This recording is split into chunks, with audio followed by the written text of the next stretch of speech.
यो रेडियो नेपाल हो। राति 9 बजेको समाचारमा स्वागत छ। म निर्मला भट्ट। सुरुमा प्रमुख समाचार।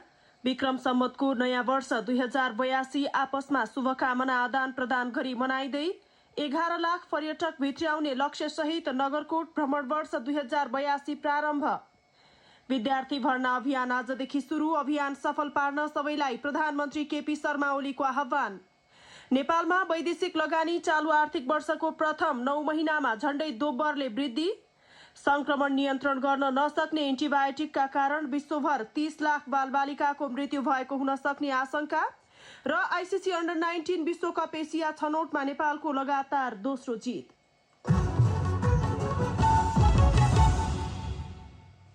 अब समाचार विस्तारमा। आज विक्रम सम्वत 2082 साल वैशाख 1 गते